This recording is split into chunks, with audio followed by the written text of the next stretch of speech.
My name is Dr. Dileepan Joseph. I'm from the Department of Electrical and Computer Engineering at the University of Alberta in Edmonton, Canada. I'm talking about the Ricci-Notation tensor framework for model-based approaches to imaging. So this talk summarizes a paper. You can find a preprint on arXiv having the same title.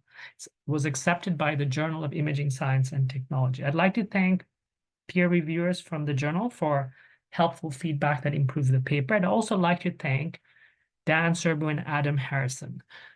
Dan suggested an imaging example inspired by his research into coronography. Adam reviewed a draft paper. Both contributed other advice. You can see here a picture that actually Dan took in January 2020 after I visited a coronagraph instrument test bed at NASA Ames in California, thanks to an invitation from Dan. Tensors associate with learning-based approaches to imaging easily. After all, TensorFlow from Google Brain is software connected with a deep learning revolution in object detection and classification.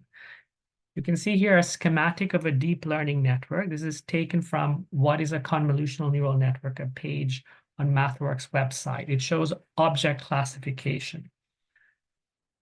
The GIST paper.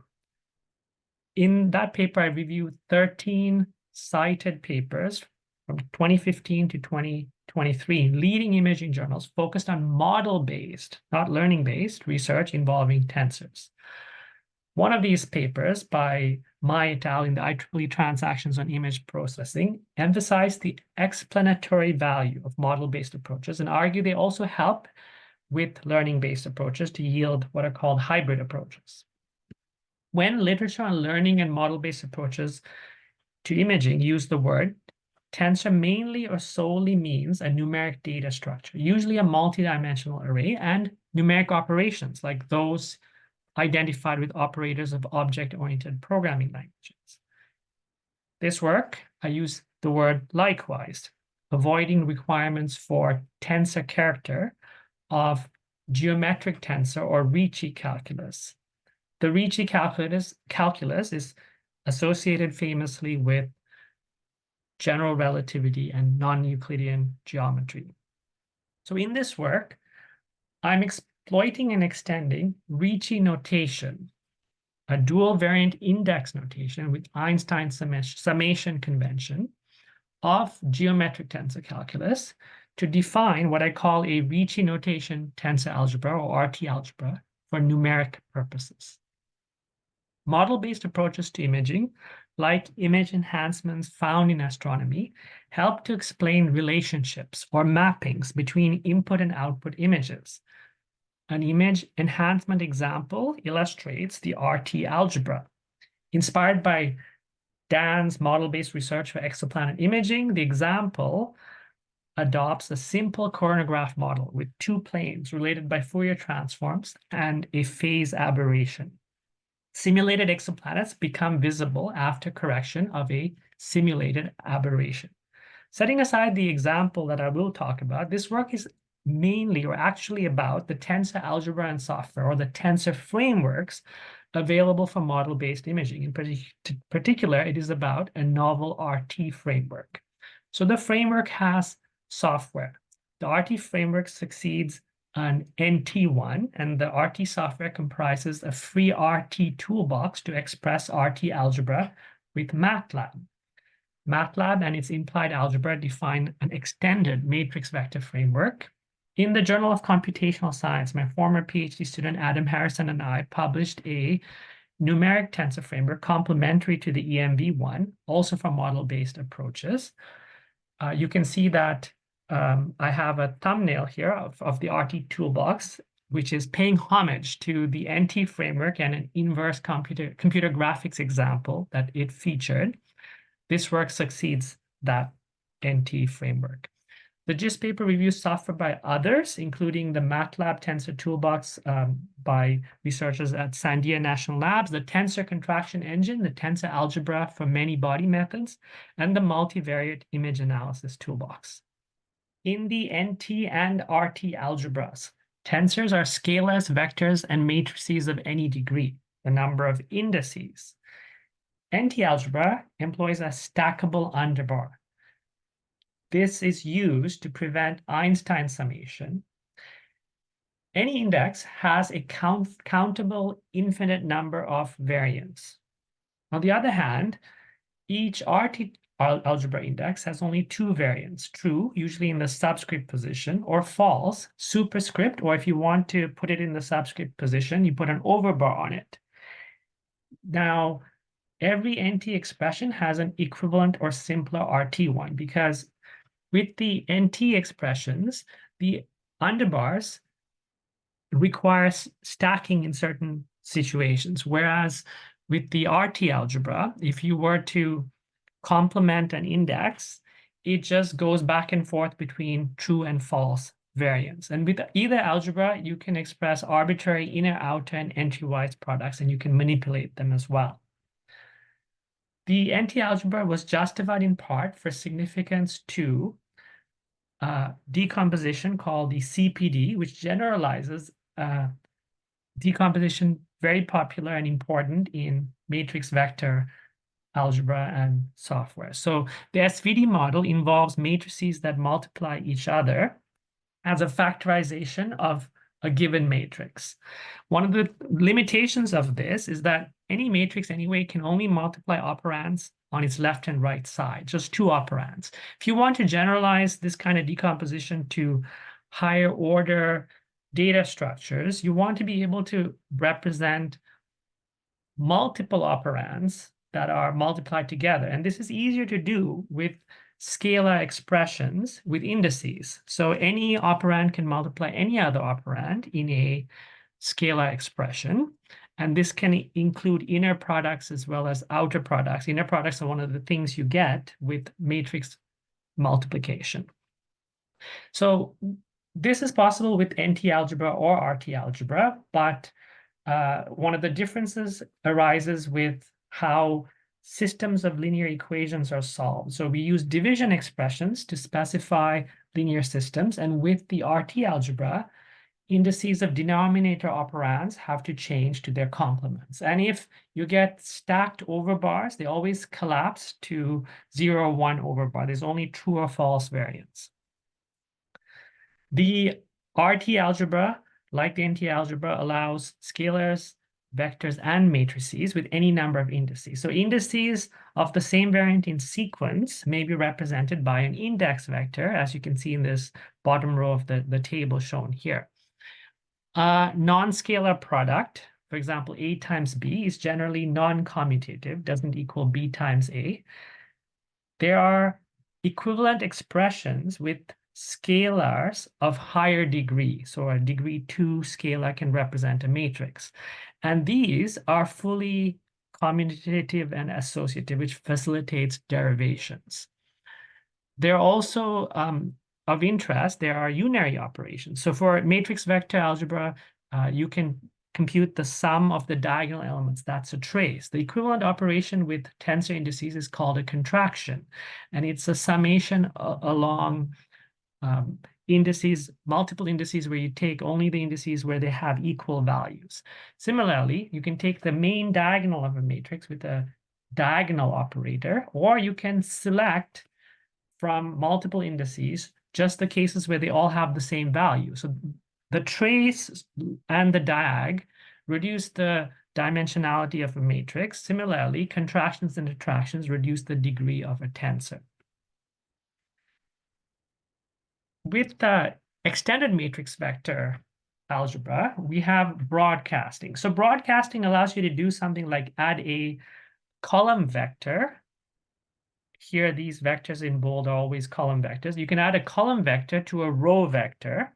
This is not normally allowed in matrix vector algebra, but broadcasting allows us to do that. Well, we could generalize that to higher degree operand. So for example, with scalars, right? So you have this expression Cj plus Xi.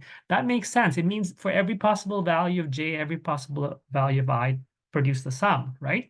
So that implies like an outer product with a constant 1 with the subscript I, and an outer product of Xi with a constant 1 with the subscript J. But we don't need to actually put that into the into the notation, and it's possible for software to automatically understand what that means. And similarly for concatenation. So you can, with matrix vector algebra, put multiple vectors together to build a bigger vector. We can do the same thing with indices as well. We don't have to specify that every time we have to have that index, because it can be implied that there is a need to expand a vector across an index that's implied from the expression.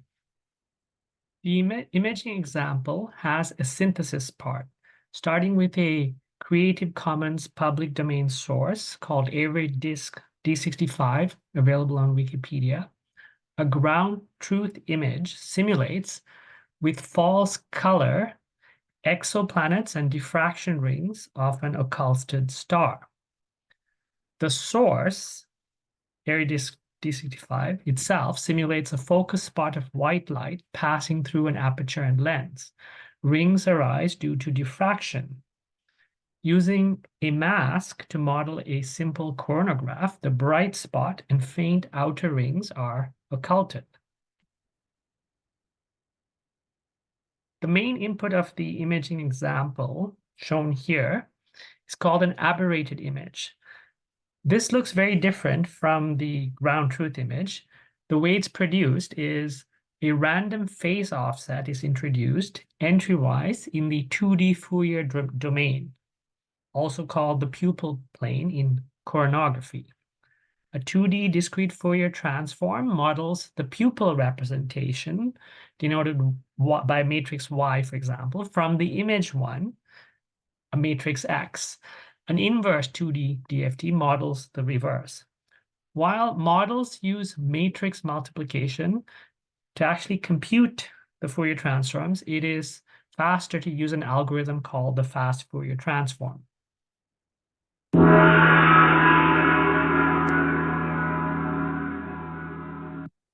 The animation you just saw demonstrates the image enhancement, which happens through optimization. So you see here the simulated output of the image enhancement example.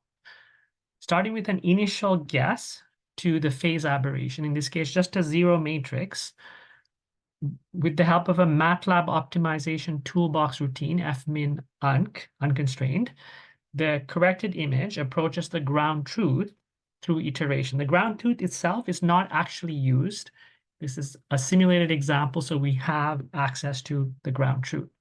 But after the optimization, rings and exoplanets become visible. So how does the enhancement work? Well, here the optimization minimizes a scalar sum squared error. So this error is computed from a corrected image computed with a guess for the phase aberration. So a corrected image ideally has zero values in the background. The background includes the occulted star, the bright center region, and also a corrected image has non-negative values in the foreground, the annular region.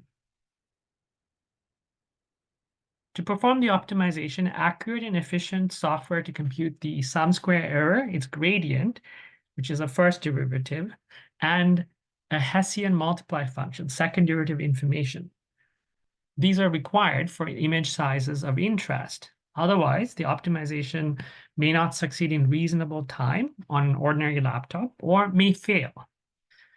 The developed MATLAB functions, SSEFun and HESMFun, use extended matrix vector efficiencies revealed with the RT algebra. They do not use the RT software. They use the best available alternatives in MATLAB through entry-wise products and broadcasting with page-wise 2D FFTs. What you can see here in the figure is the compute time to determine the sum square only, the scalar, or the sum square and the gradient, or the Hessian multiply function. The optimization routine automatically determines which of these to compute. They all take approximately the same amount of time, and it depends on the number of pixels, approximately linear with the number of pixels. Asymptotically, meaning worst case order of magnitude, it takes equal time and space space meaning memory space in bytes, to compute the SSE and gradient as it does to compute the SSE alone. So exactly speaking, it takes, considering the FFT algorithm, order mn is the number of pixels, times the log of mn, time, and order mn, number of pixels, for an m by n image. In MATLAB, a scalar, a 2D array, and a 3D array represent the sum square error, gradient, and Hessian multiply function. Time and space requirements of the HMF are directly proportional to those of the SSE by a third dimension size, automatically chosen by the optimization routine, which it happens to be about 2 in this example. Here you see the actual code for the SSE function, cross-reference to some equations from the associated paper. So what happens there? You'll see the actual equation number from the paper is shown here, and you'll see there's some gaps because this work starts with a model, and then after solving the model to develop an expression that is required for the optimization purposes, only that part really needs to be coded into the function. But how did we get to that result? So that involves some algebraic manipulations that took advantage of fundamental RT algebra features that were described earlier in this presentation. So in addition to the sum square error function, the paper describes how higher order derivatives of the scalar error with respect to the unknown here, the phase aberration, in particular the Hessian multiply function, can be expressed and simplified, and only some of those equations need to actually be implemented in the code not shown here. With no dependencies on other toolboxes, the RT software is the RT toolbox, comprising novel tensor and index classes, page-wise functions, and unit tests, plus MATLAB. The NT software had options, libnt for C++ users, and the NT toolbox, mfile and mex interfaces to libnt for MATLAB users. The RT software has only the RT toolbox option. See MATLAB Central File Exchange. No compilation or linking is required. Calculations are dispatched to the MATLAB kernel for computational efficiency. Fast kernel page-wise functions, for example, page m times, were used. Interpreted page-wise functions were developed as required. While the NT toolbox has a tensor class called denseNT, it uses MATLAB character vectors and string processing to express and parse a multivariate index notation. The RT software employs a dual variant index class with a tensor class for its Ricci-Notation. Having few of its own methods, the index class inherits copy by reference, concatenation, inequality, and other methods from a kernel handle class. Unit tests illustrate the key semantics of scalar or vector index objects. A tensor object defines two protected properties: indices, a row vector of class index, and entries, a non-tensor array, usually a multidimensional array of class double. Unary methods like u minus apply an entry-wise kernel function to the entries. Other methods like transpose apply kernel or novel page-wise functions. N-ary methods, such as horizontal concatenations, use internal align and step. Entries are permuted so that dimensions correspond according to a union of indices in the expected result. To implement contractions and attractions, subsref is a method that will compute the results when you use parentheses on a tensor, and it uses sum to actually perform the contractions. There is a unary permute method, but it's easy to use it through a binary subscript assignment method. This is for assignment operations with an equal sign. There's a left-hand side operand and a right-hand side operand, both of which can have subscripts. So by comparing the indices, a suitable kernel permutation can be done. binary methods, other binary methods like plus, they align the two operands based on the indices and then apply an entry-wise kernel operation on the resulting entries. Other methods, these are more specific to linear algebra type operations, multiplications that involve inner and outer products, or divisions that are related to implied linear systems. So these leverage a kernel page-wise function. There's a mapping to, these are called lattice binary operations because they involve the numeric tensor lattice concept. And there's a mapping to and from a lattice, considering also the details of the dual variant index notation. And the actual computation is done by a kernel page-wise function, which executes quite fast because these functions are compiled, not interpreted. Now, one of the things to note when using the RT software is that MATLAB parses an n-ary product into left to right binary ones. So one of the aspects of the unit test is that in addition to validating the tensor class, key expressions in the unit test illustrate programmatic efficiency with respect to the Ricci-Notation tensor algebra. So the paper elaborates on these, but you can see some examples here categorized, right? So an inner product, this is what it looks like with the RT algebra, and this is how you code it. And so what happens is false variant indices, which can be indicated in a superscript position. We use a not operator. In MATLAB, that's a tilde to represent that. And then you can see that an outer operation is very simple to express, right? It automatically, these indices I and j are index objects, and the result will actually have a degree, it will be a degree 2 result with both I and j indices. What about computational efficiency? Well, when the underlying operations involve large enough operands, the RT software proves computationally efficient. So here, averaged over multiple runs, compute times of selected unary, binary, and ternary tests are compared to equivalent operations done without tensor and index classes. Critical to parsing the algebra, the kernel functions that are used to determine whether indices match, like is, member, and unique. These are set theoretic functions. They are a source of abstraction penalties, and these kernel functions are interpreted, not a compiled part of the kernel. So one of the simple ways to reduce the abstraction penalties is if there was a MATLAB release that had compiled is, member, and unique functions. In conclusion, comprising an underlying RT algebra and co-designed RT software, the proposed RT framework supersedes an earlier NT framework developed for model-based approaches. Due to its dual variant index notation, in contrast to the multivariant index notation of the NT algebra, the RT algebra provides all the expressivity of the NT algebra in a simpler way. Having additional capabilities, the RT algebra is also more expressive. An example realizes an asymptotically efficient solution of an optimization problem where the sum square error, a function of deviant pixels in an image, depends on a Fourier domain aberration.